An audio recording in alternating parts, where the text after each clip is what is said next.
Good afternoon, and welcome to Kaohsiung. I think that's how you pronounce it. And we're on our last day here. So we've spent the day relaxing, really. We haven't done a lot. We've been just exploring the local area, to be honest. I think I think we're both shattered, to be honest with you. So I'm just going to look at my watch. Okay, so just exploring the local area, I've done 18,423 steps. So, I mean, that's not an unusual amount to do. I think the most I've done here is over, I think it was over 35,000 steps in a day. So, it's actually quite a lot. Now, obviously, I haven't been able to weigh myself on holiday, but I have. I've just been up to the gym, which is highly unusual for me because it's not something I would usually do. But I've just gone up to the gym at the Kaohsiung Hotel and found some scales. Now, when I left Australia, I was 73.2 kilos. And when I weighed myself about an hour ago, I was 77 kilos. Shocking. So I put on like nearly 4 kilos in weight since I've been here. I've said it before and I'll say it again. The food in this particular part of the world, Taiwan, is fattening. And it's highly unusual for Southeast Asia because most Southeast Asian food is extremely healthy. But whether it's the Western influence or not, I don't know. Everything seems to be fried and it's greasy, it's fatty, it's calorific, it's my God, you're going to come here and you are going to put on a lot of weight. So bear that in mind. When you come to this country, you are going to go home fatter than when you arrived. Luckily, it's not a lot, and I should lose that all pretty quickly, to be honest. But just be prepared for it, okay? And I wasn't. Yeah, I thought, it's Southeast Asia, I'll be fine. I'm not going to put on any weight. If anything, I'll lose it. And look, bear in mind, I'm walking on average 20,000 steps a day, and I've still managed to put on 4 kilos. That is bad. And I haven't drunk that much alcohol, i.e., beer, which tends to like put on loads of weight with me. It's literally just the food. The food is that bad. I'm not saying, look, they like their cakes and pastries here. There we go. Downstairs in the foyer of the hotel, they've got a bakery, and which is not great because you can pick up. There's a Halloween bakery actually, so you can pick up all sorts. There we go. And it's very tempting. So I just picked up a. You come back in from going for a walk or whatever you're doing, and you walk into the foyer and you've got the bakery on your right hand side as you approach the lifts. You think, oh, I just have this, and this, and yeah, it all mounts up. It really does. We've eaten. Gosh, we've eaten different types of food really. So I suppose last night we had Chinese. So we had it was a 8 course meal, and it was absolutely delicious. Mine consisted of meat and fish, and Daryl's was a vegetarian one as such. Although why there was pork on it, I don't know. But he had a little bit of pork with it as well. And although it was classed as a veggie, what would you call it? A veggie set meal. That's what I'm looking for. Yeah, so he also had 8 courses as well. And so it was delicious. It was nice, really was. And then we finished up in the Sky Bar overlooking the city, just having a couple of drinks really, which was lovely.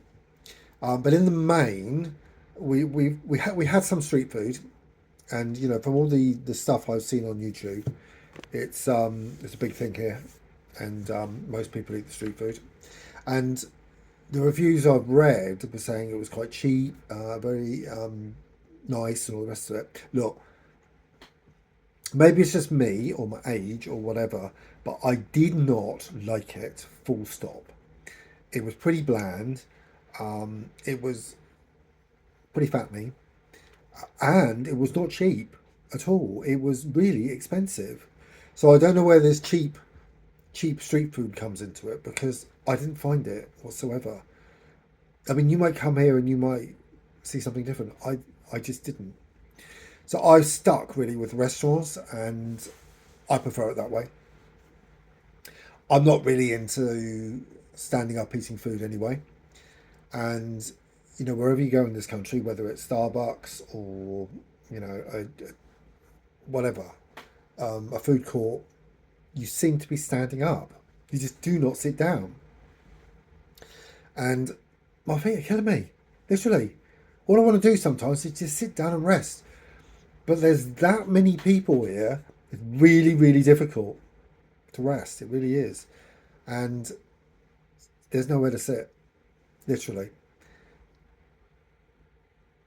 People have asked me, well, what did you think of Taiwan? It's a difficult one. I've travelled to a lot of Southeast Asian countries, and I have my favourite, obviously. So I have Thailand as top of my list. Both Bangkok and Chiang Mai are fabulous places. Loved it. Unforgettable. We'll be back time and time again. Cambodia was equally a wonderful country. I loved it. Bit of history as well, and I do like a lot of history. We've been to South Korea, which I adored, Vietnam, which I didn't like so much, and now Taiwan. Well, I don't think it's a country I'd visit again. The people are wonderful. Love the Taiwanese people. Can't fault them. They've been helpful. And so we went for a coffee this morning, and there's the gentleman who was in there spoke English to us, directed us to a table, explained the whole process to us, and he was absolutely fantastic. You wouldn't get that in London. You certainly wouldn't get that in New York.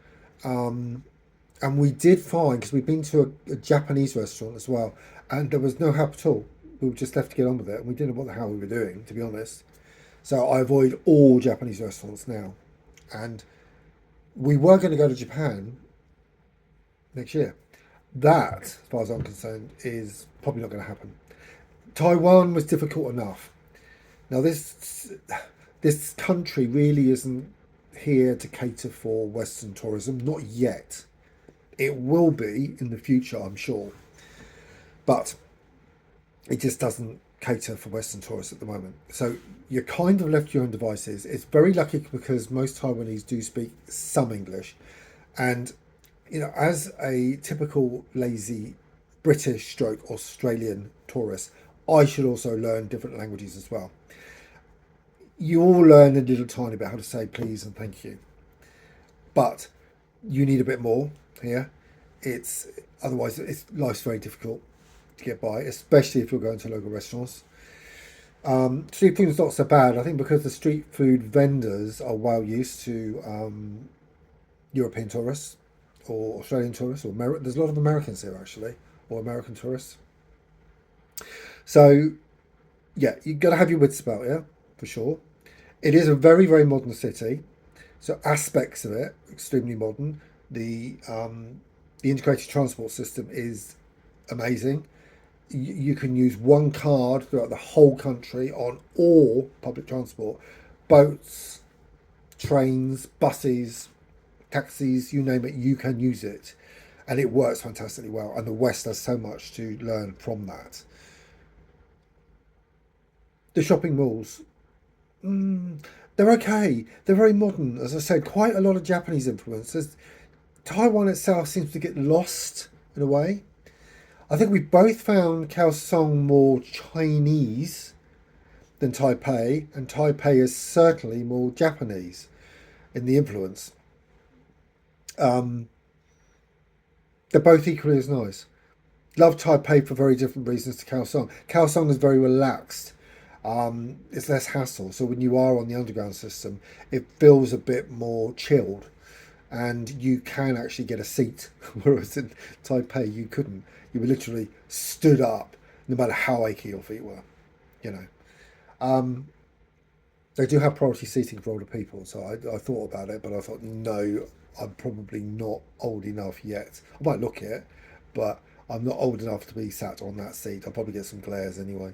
So extremely gay friendly, really gay friendly, and that's important for us.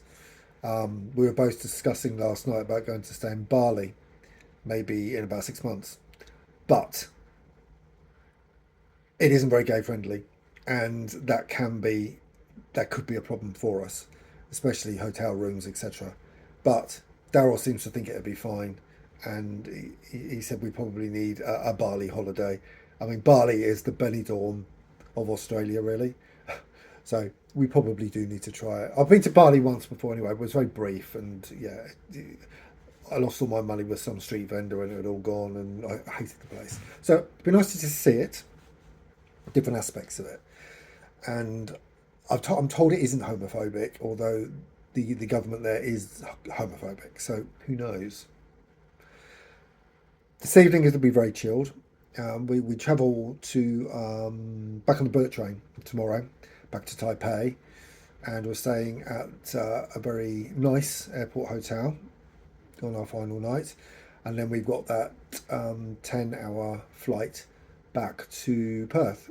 We should be back about 10:30 at night, and I mean we're looking forward to going back. I look, my cats, I miss my cats, miss my house, miss my things, and yeah, I mean this is a place I'm happy to leave, and it sounds like I've had a bad time, but I haven't.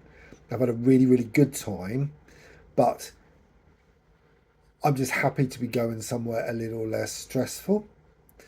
Maybe I've sort of customized to Australian life, and it is very chilled and laid back, and it's very different to here. Everything's so rushed, and um, Daryl's got a Taiwanese girlfriend from work actually, and she lived in Taipei for a bit, and she said she hated it. She absolutely loathed it. It used to drive her insane, and it is. I mean, Taipei is a mad place. It's constantly busy. It's like 100 times worse than London, and there are people literally everywhere, and you can barely move, and they're all pushing and shoving, and oh god. So I'm tired. I'm up every morning at 5. Um, breakfast. So the breakfast, I think, work to be done. Needs to do better. Certainly Western style.